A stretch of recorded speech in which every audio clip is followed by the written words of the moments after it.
Arromanches, au modeste renom balnéaire, doit sa célébrité à l'opération gigantesque qui, en juin 1944, eut pour théâtre la rade du Petit Port. Ce qui reste du Mulberry témoigne encore de la prouesse industrielle et maritime la plus extraordinaire de la guerre.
Normandie évoque la douceur de vivre.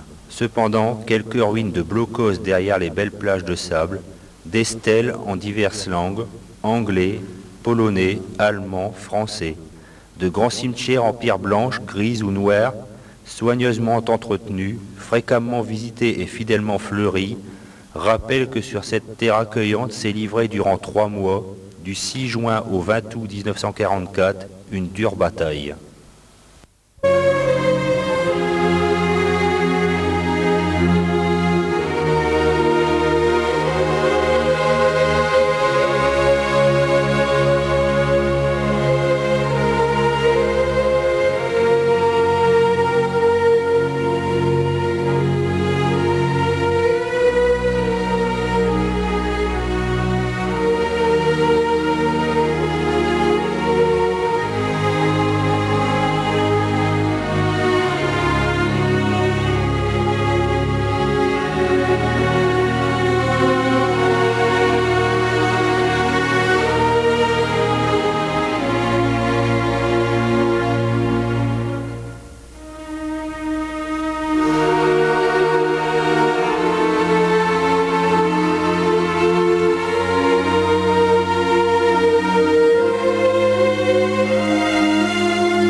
Les batteries de Longues-sur-Mer, équipées de canons de 152 mm, réduites au silence le matin du 6 juin.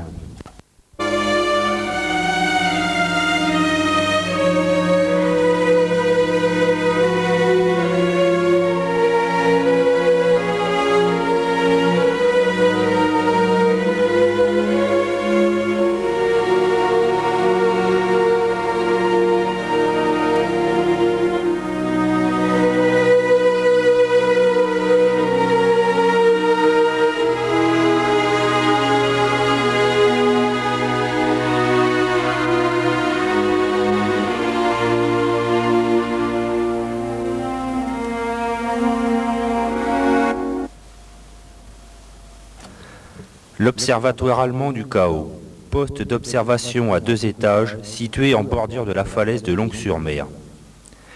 Il était destiné à diriger le tir de la batterie.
Du port artificiel, il ne reste que ces caissons, surtout visibles à marée basse.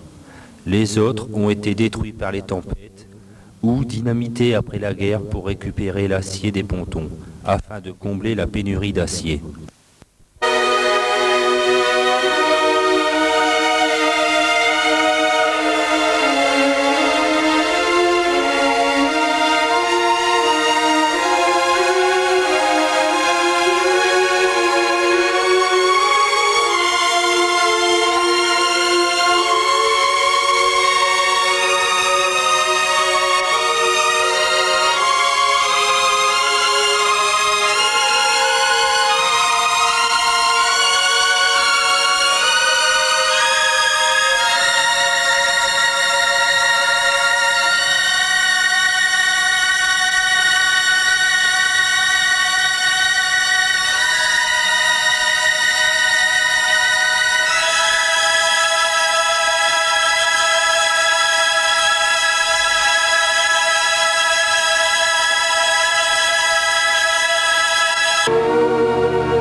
Le pont de Bénouville. Il fut pris après un bref engagement dans la nuit du 5 au 6 juin par la 5e brigade parachutiste britannique, qui avait Pégase pour emblème. En souvenir de ce fait d'armes, le pont a pris le nom de Pegasus Bridge.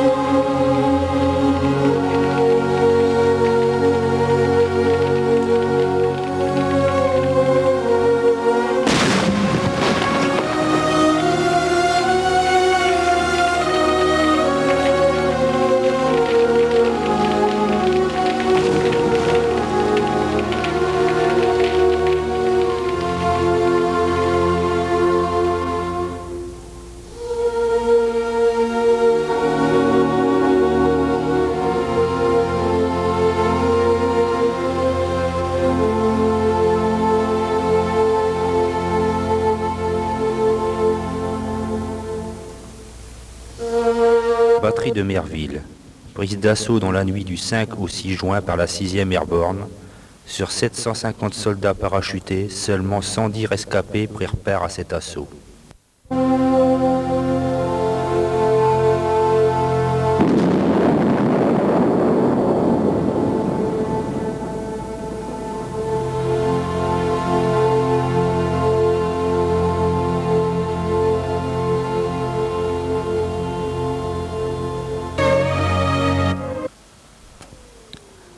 En fait, s'est livrée en Normandie la bataille essentielle de la guerre. Son projet a dominé la stratégie tout au long du conflit. Sa première phase consiste en un immense assaut amphibie contre un adversaire qui s'organise depuis 4 ans pour l'interdire. Cette opération militaire, exceptionnellement difficile, sans pareil dans l'histoire, exige des moyens d'une telle dimension qu'elle ne pourrait être réitérée en cas d'échec.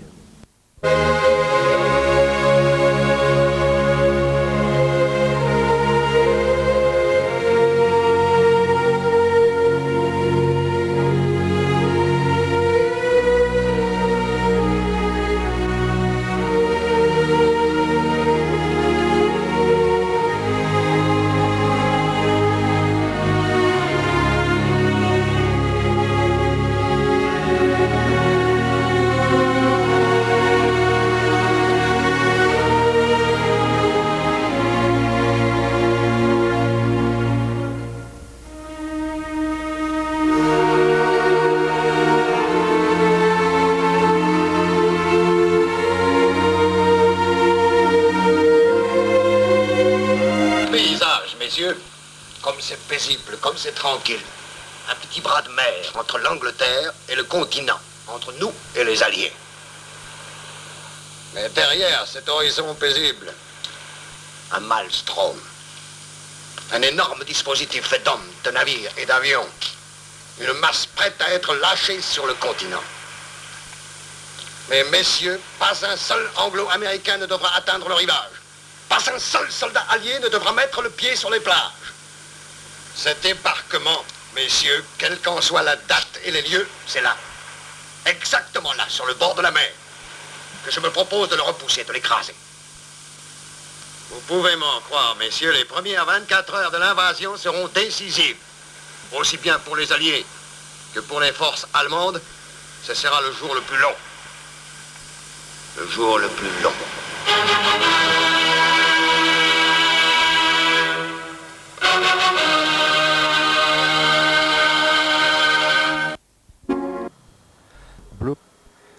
Blockhaus de commandement de 5 étages à Ouistreham, Rivabella.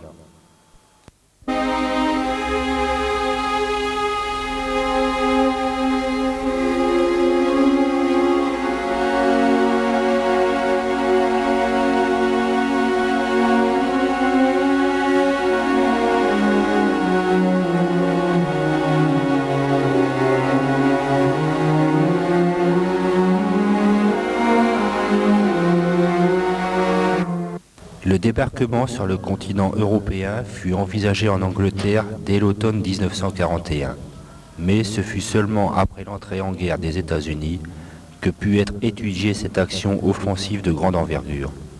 Le plan cosaque, approuvé aux conférences de Washington et de Québec en mai et août 1943 par Roosevelt et Churchill, prévoyait la mise à terre des troupes d'invasion sur la côte du Calvados, défendue par la 7e armée allemande.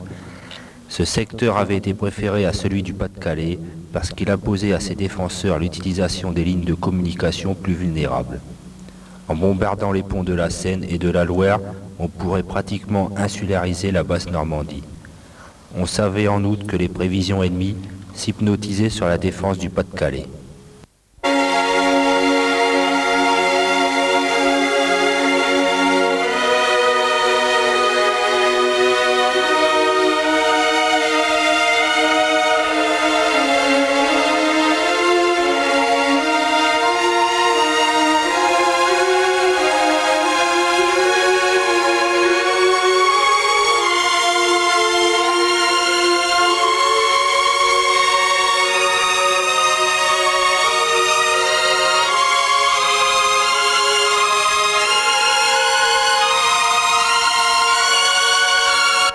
Soldat de l'organisation Todd qui contribua à la construction des blockhaus.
Centre de communication.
Dernier étage avec poste d'observation et télémètre.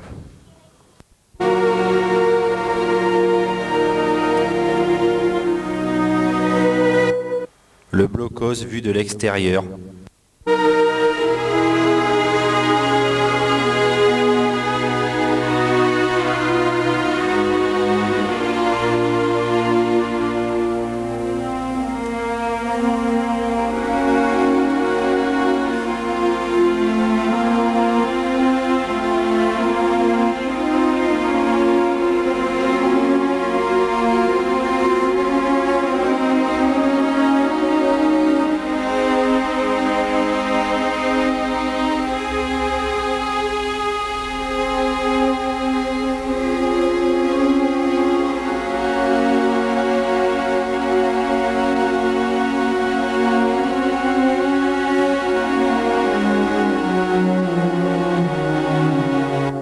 Le 24 décembre 1943, le général Eisenhower fut nommé chef des forces expéditionnaires alliées et chargé de la conduite de l'opération qui reçut dans le code secret le nom d'Overlord. Le général Montgomery était quant à lui responsable de la coordination tactique de toutes les forces terrestres alliées.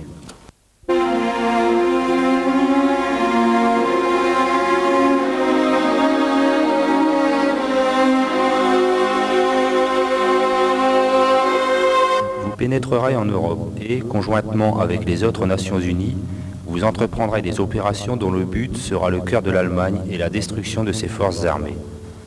Tel est le libellé établi en janvier 1944 par le comité des chefs d'état-majors alliés, de la mission donnée au général Eisenhower.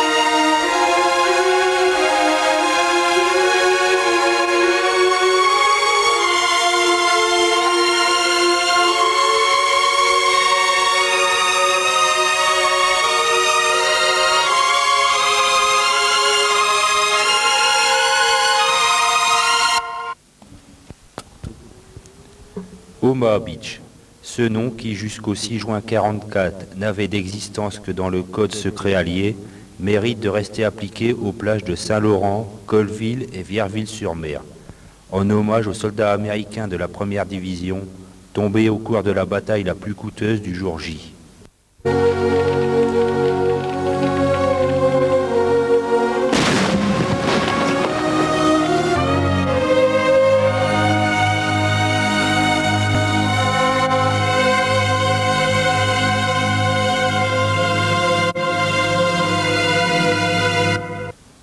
Le cimetière américain de Colville-sur-Mer. L'emplacement du cimetière a été choisi en raison de sa situation historique au sommet d'une falaise dominant la fameuse plage d'Omaha. L'ensemble de la nécropole couvre environ 70 hectares. 9 386 militaires américains y sont inhumés, dont 307 soldats inconnus. Les dépouilles d'environ 14 000 soldats initialement inhumés dans cette région ont été rapatriés aux États-Unis à la demande de leurs proches.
et le champ de bataille où le 2e bataillon de Rangers escalada la falaise haute de 30 mètres le matin du 6 juin, pour s'emparer de cette position fortifiée ennemie qui contrôlait les approches des plages d'Omaha et d'Utah. Le site, préservé, fut confié au gouvernement américain. Ce site, labouré par la bataille, reste pratiquement dans l'état où les Rangers l'ont laissé le 8 juin 1944.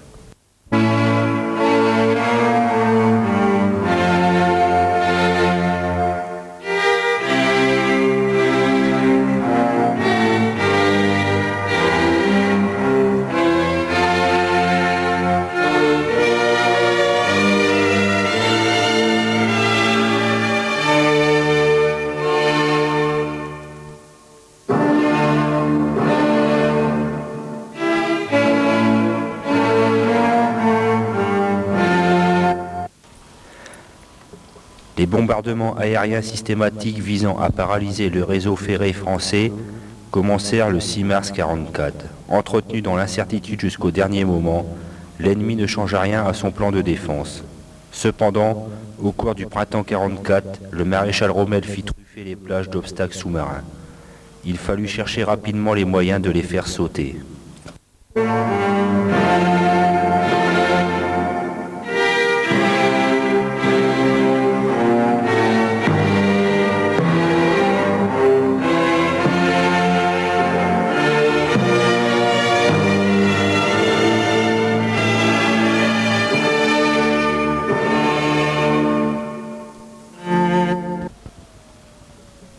Sainte-Mère-Église, le légendaire parachutiste suspendu au clocher dans la nuit du 5 au 6 juin.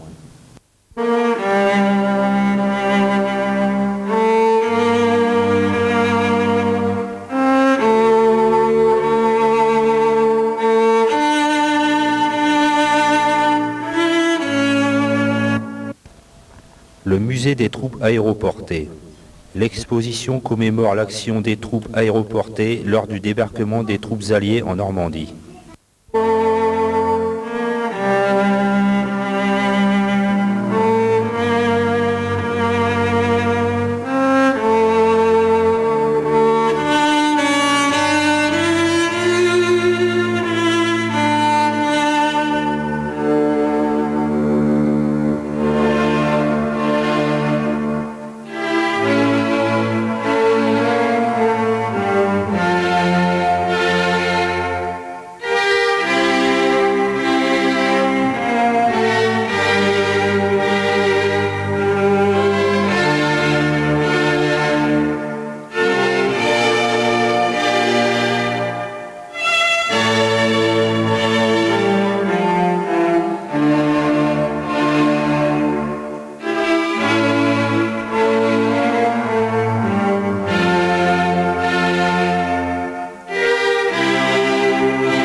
Ce gros bourg, au centre de la région herbagère, s'est vu porté brutalement au premier rang de l'actualité mondiale dans la nuit du 5 au 6. C'est en effet aux abords de la localité que furent lâchés dès le 6 juin à 2h30 les aéroportés de la 82e division américaine. Après des combats confus, Sainte-Mère-Église était libérée dans la matinée du 6. Mais les retours offensifs de l'ennemi, remis de sa surprise, ne furent brisés qu'au prix de combats acharnés. Certaines unités, à court de munitions, durent se battre aux poignards, qui ne cessèrent que le 7 avec l'arrivée des premiers chars débarqués à Utah Beach.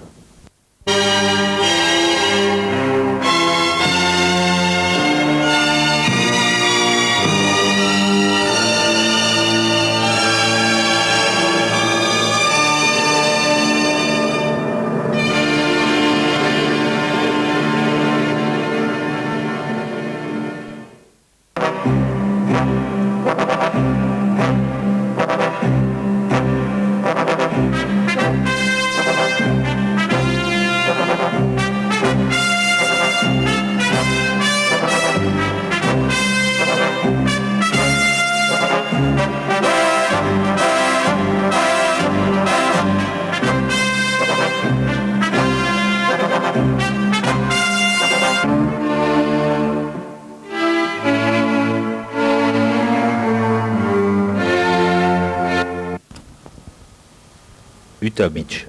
Bien que soumises à un feu meurtrier de la part des batteries côtières, les troupes de la 4e division américaine débarquent le 6 juin aux abords de la Madeleine et purent faire leur liaison avec les aéroportés de la 82e division lâchés dans la région de Sainte-Mère-Église. 3 semaines plus tard, la presqu'île du Cotentin était tout entière libérée.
Le jour J, d'abord fixé au 5 juin, fut, en raison du très mauvais temps, reporté au 6 juin. Monument élevé à la 2e DB du général Leclerc, débarqué ici même le 1er août 1944.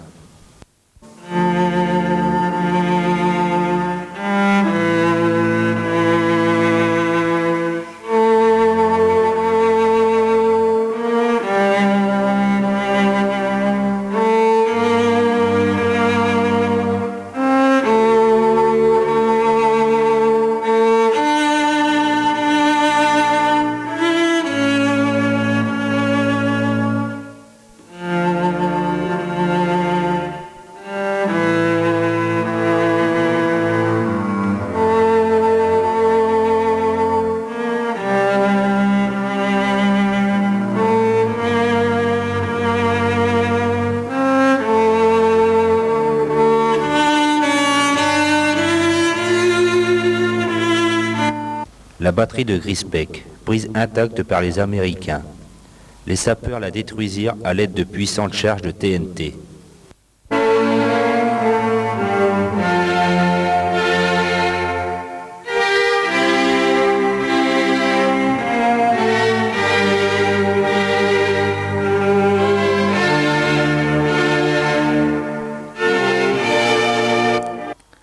La Normandie, située à l'écart des grandes voies d'invasion terrestre, n'avait pas connu de dévastation depuis les guerres de religion.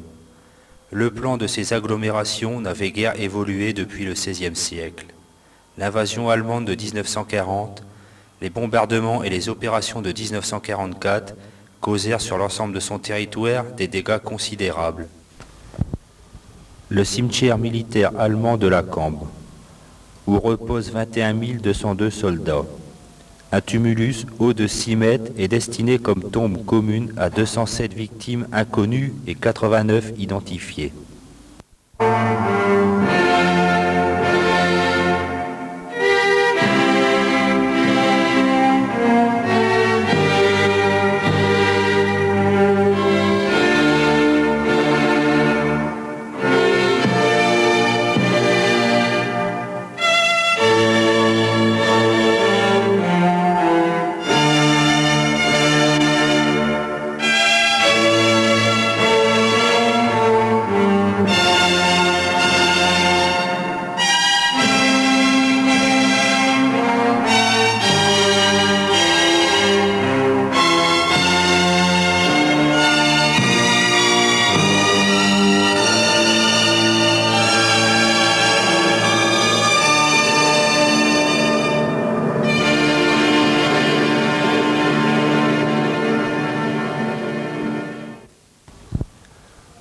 Aujourd'hui, 45 ans après cette bataille, nos esprits balancent entre l'oubli, inspiré par la calme beauté retrouvée de la Normandie, et l'émotion suscitée par l'évocation des horrifiants massacres et génocides.